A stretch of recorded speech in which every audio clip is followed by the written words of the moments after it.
नमस्कार, मी दिव्या. तरुण भारत संवादच्या आजच्या बातमीपत्रात आपलं स्वागत. सर्वात आधी पाहूयात टॉप 3 हेडलाईन्स. मोकातील आरोपींकडून गांजा विक्री, स्थानिक गुन्हे अन्वेषणची गोकुळ शिरगाव येथे कारवाई. 2 किलो 800 ग्रॅम गांजा जप्त. भरधाव दुचाकीची कॉन्क्रीट बॅरिगेटला धडक, हेल्मेट असल्याने दुचाकीस्वाराचा जीव वाचला. जलप्रवाह बुजवल्याने होणार पाणी टंचाई, कळंब्यासह शहरातील काही भागांना बसणार फटका, पत्र देऊनही मनपाचे दुर्लक्ष. आता पाहूयात दिवसभरातील ठळक घडामोडी. कोल्हापुरातील आकर्षक मानला जाणाऱ्या रंकाळ्यावरती गेल्या महिन्याभरात 10 ते 11 राजहंसाचा मृत्यू झालाय. रंकाळा तलावात विविध प्रकारचे कायमस्वरूपी स्थलांतरित पक्ष्यांचा अधिवास आहे. अलीकडच्या काळात रंकाळा तलावाला पर्यटकांमुळे अगदी रोज येणारे जत्रेचे स्वरूप आणि त्या गर्दीचा पक्ष्यांच्या अधिवासावर कळत नकळत परिणाम होतोय.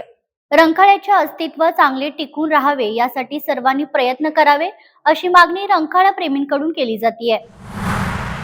गोकुळ शिरगाव औद्योगिक वसाहतीमध्ये परप्रांतीय कामगारांना गांजा विक्री करणाऱ्या मोकातील आरोपीस स्थानिक गुन्हे अन्वेषणच्या पथकाने जेरबंद केलं. विनायक मोहन पाटील, वय वर्ष 29 असं त्याचं नाव असून त्याच्या घरातून पोलिसांनी 2 किलो 800 ग्रॅम गांजा, मोबाईल असा सुमारे 66,000 रुपयांचा मुद्देमाल जप्त केलाय. भरधाव दुचाकी कॉन्क्रीट बॅरिगेटला धडकली. दैव बलवत्तर आणि डोक्यावर हेल्मेट असल्याने दुचाकी स्वाराचा जीव वाचला.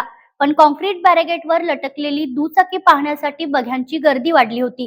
ही घटना मंगळवारी सायंकाळी 7च्या सुमारास पुलाची शिरोली येथील KMT पेट्रोल पंपासमोर घडली आहे. महापालिका निवडणुकीत महाविकास आघाडीचे 35 नगरसेवक निवडून आले. या नवनिर्वाचित नगरसेवकांचा सत्कार खासदार शाहू छत्रपती, राष्ट्रीय काँग्रेसचे जिल्हाध्यक्ष आमदार सतेज पाटील यांच्या हस्ते करण्यात आला. यावेळी खासदार शाहू छत्रपती बोलत होते.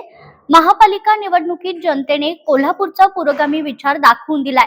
आपण राजर्षी शाहूंचा विचार पुढे नेतोय. याचे भान ठेवून महापालिकेत सक्षम विरोधकांची भूमिका ठेवा. विरोध करतानाच जास्तीत जास्त चांगले काम करा असा सल्ला खासदार शाहू छत्रपती महाराज यांनी नूतन नगरसेवकांना दिलाय. सध्या कोल्हापूरचं राजकारण तापत असताना अनेक राजकीय घडामोडी घडत आहेत. त्यामध्ये आता समर्जित घाटगे हे भाजपमध्ये जाण्याची चर्चा सुरू होती. अखेर त्यांनी मौन सोडले. ते काय म्हणालेत पाहूयात. तो नाही आहे. आपण भारतीय जनता पार्टीने पुढे जातोय. भारतीय जनता पार्टीने ही पक्षामध्ये प्रवेश अजून ऑफिशियली माझा न होता माझ्या पार्टीला एबी फॉर्म देणं, नगरपालिकेमध्ये पक्षांनी जे काय माझ्यासाठी ऍक्शन्स घेतले त्या सगळ्या गोष्टींना बघताना मला असं वाटतं की पार्टी पाहिजे या अँगलनी काही डिसिजन्स घेतले जातात. राज्याचे उच्च शिक्षण मंत्री तथा ज्येष्ठ नेते चंद्रकांतदादा पाटील यांनी आदमापूर तालुका बुधरगड येथील तीर्थक्षेत्र संत बाळूमामा मंदिरास भेट दिली.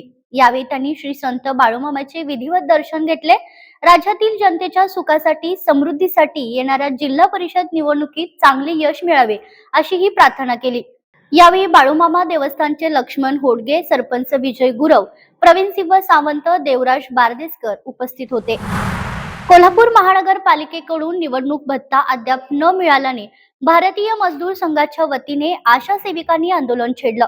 नुकत्याच पार पडलेल्या महापालिका निवडणुकीत तब्बल 275 आशा सेविकांनी वैद्यकीय सेवा दिली होती.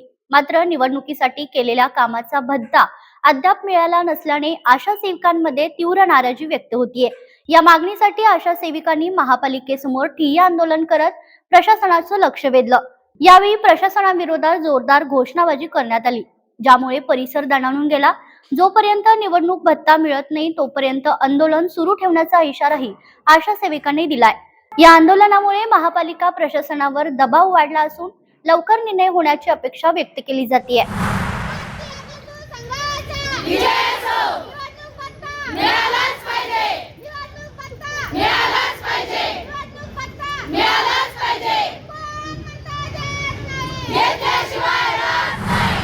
दक्षिण महाराष्ट्राची जीवनवाहिनी समजल्या जाणाऱ्या काळमवाडी धरणाचा उजवा कालवा सध्या प्रदूषणाच्या विळख्यात सापडलाय.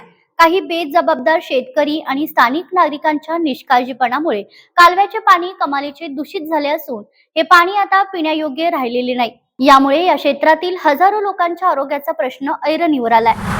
कळंबा गावासह कोल्हापूर शहराच्या काही भागांना पिण्याचे पाणी पुरवणाऱ्या कळंबा तलावाच्या पाणीपातीत यंदाही घट झाली आहे. उन्हाळ्याची तीव्रता वाढण्याआधीच जानेवारी अखेरीस तलावातील पाण्याची पातळी अवघ्या 19 फुटांवर आली असून ही स्थिती येत्या काही महिन्यात अधिकच गंभीर होणार आहे. त्यामुळे भीषण पाणी टंचाईचा सामना करावा लागणार आहे. गेल्या काही दिवसांपासून शहरातील थंडीचा जोर काहीसा कमी झाला. तापमानात सातत्याने चढउतार पाहायला मिळत होता, परंतु 2 दिवसांपासून पुन्हा थंडीचा कडाका वाढलाय. सकाळच्या वेळी गारवा जाणवत असला तरी दुपारनंतर उष्णतेत वाढ होत असल्याचं चित्र आहे. मात्र हवामानाच्या अंदाजानुसार 20 ते 24 जानेवारी या कालावधीत शहर व परिसरात ढगाळ हवामान राहण्याची शक्यता वर्तवण्यात आली आहे. तर या होत्या आजच्या ठळक घडामोडी. अधिक सविस्तर विश्लेषण, स्थानिक राजकारण आणि जिल्हाभरातील महत्त्वाच्या बातम्यांसाठी आजच तरुण भारत संवाद पेपर खरेदी करा आणि रोज न चुकता वाचा. आणि अशाच नवनवीन अपडेटसाठी पुन्हा भेटूया. तोपर्यंत नमस्कार.